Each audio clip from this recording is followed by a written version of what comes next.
Assalamualaikum warahmatullahi wabarakatuh. Perkenalkan, saya Juniati Pratiwi, NIM 185231022 dari kelas PPS 6B.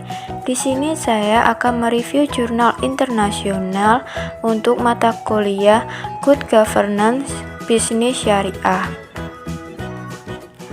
yang berjudul Enhancing Good Governance Practices of Wakaf Institution, Learning from Sharia Governance Framework of Islamic Financial Institution, yang ditulis oleh Rusni Hasan dan Ahnad Yusuf pada tahun 2020, volume 3, nomor 2, pada halaman 65-76, nomor EISSN 26369419 pada Jurnal Internasional Penelitian Ekonomi dan Keuangan Islam.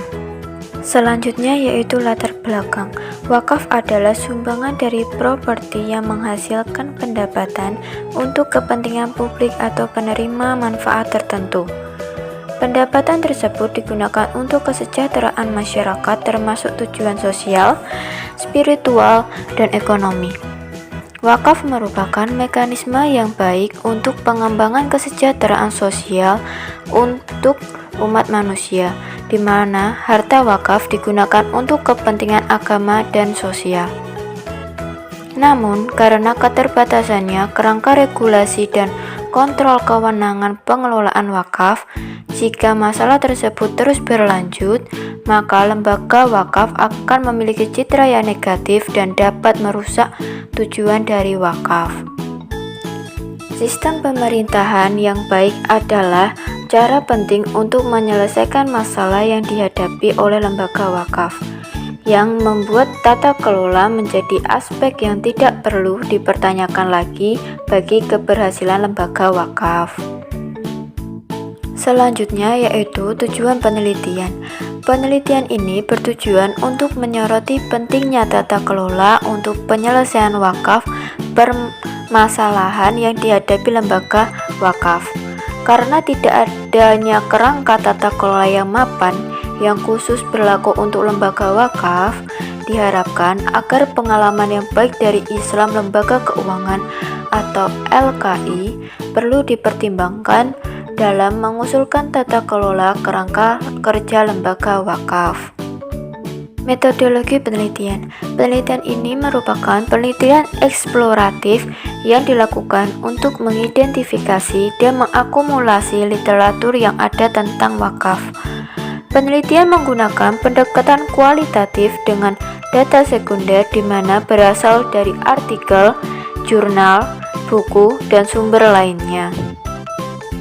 Selanjutnya kita masuk ke dalam pembahasan, yaitu wakaf merupakan metode lain yang berbasis Islam untuk mengentaskan kemiskinan di masyarakat, berfungsi sebagai sistem yang efektif untuk pengentasan kemiskinan dengan meningkatkan aspek non-pendapatan seperti pendidikan, dan kesehatan dengan meningkatkan akses ke sumber daya nyata, fasilitas, dan pekerjaan.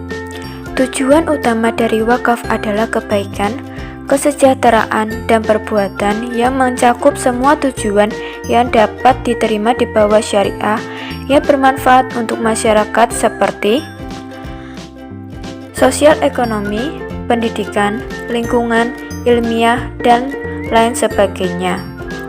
Masalah utama pada lembaga wakaf adalah masalah akuntabilitas. Kerangka wakaf yang tidak tepat dan tidak efektif menyebabkan pengelolaan tidak efektif. Yang selanjutnya, tata kelola wakaf. Konsep esensial tata kelola lembaga wakaf harus bersumber dari sumber-sumber syariah, yaitu yang pertama, dapat dipercaya, yang kedua, dapat dipertanggungjawabkan, yang ketiga, takwa, yang keempat, hisbah, dan yang kelima, mufakat. Selanjutnya yaitu kerangka tata kelola syariah IFIS. Tata kelola syariah adalah sistem manajemen dan administrasi yang menjamin semua kegiatan dan transaksi bisnis oleh IV bebas dari unsur-unsur yang tidak diperbolehkan seperti riba, gharar, maisir, dan lain sebagainya. Menurut standar IFSB, tata kelola syariah sistem mengacu pada seperangkat pengaturan kelembagaan dan organisasi yang melalui IV memastikan bahwa ada pengawasan independen yang efektif terhadap kepatuhan syariah. Bank Sentral Malaysia atau CBM telah mengeluarkan pedoman tata kelola syariah kerangka Islamic Financial Institution atau SGF tahun 2010. Pedoman tersebut mengatur persyaratan pada struktur, proses, dan pengaturan tata kelola syariah.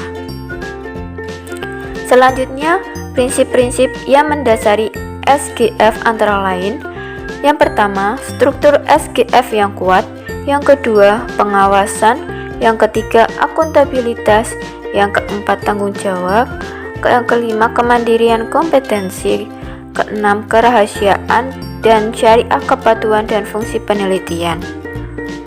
Lalu, implementasi kerangka tata kelola syariah yang terstruktur dalam Islam industri keuangan terbukti menjadi faktor positif bagi peningkatan kepatuhan syariah dan dengan demikian meningkatkan kreditabilitas LKI. Akibatnya, kerangka tata kelola syariah LKI dapat menjadi tolak ukur untuk mengembangkan hal yang sama untuk lembaga wakaf. Sumber daya manusia merupakan faktor penting bagi praktik tata kelola yang baik. Semua anggota bertanggung jawab atas kerangka tata kelola syariah lembaga wakaf.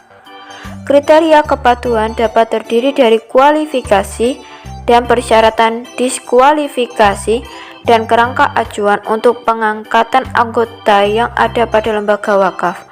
Akibatnya, hal ini dapat menjadi dasar penilaian kinerja pada anggota lembaga wakaf.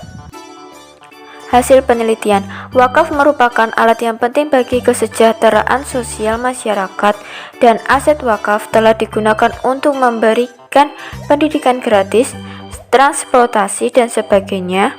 Namun, fungsinya memburuk karena pengelolaan aset wakaf yang tidak tepat, kurangnya akuntabilitas, dan pengungkapan yang memadai, manajemen yang tidak efektif, peraturan yang tidak memadai kerangka kerja, dan berbagai masalah lainnya. Maka hal tersebut menuntut untuk lembaga wakaf untuk diatur secara adil dan diawasi secara ketat dan tata kelolanya diperkuat. Untuk mewujudkan pemerintahan yang efektif, Badan Pengelola Wakaf harus memiliki pengalaman dan keahlian dalam peran manajemen aset dan juga memastikan bahwa otoritas wakaf memiliki pemahaman yang diperlukan tentang prinsip-prinsip Islam dalam hukum mengatur wakaf. Sekian dari review jurnal yang dapat saya sampaikan. Mohon maaf apabila ada kesalahan. Terima kasih dan wassalamualaikum warahmatullahi wabarakatuh.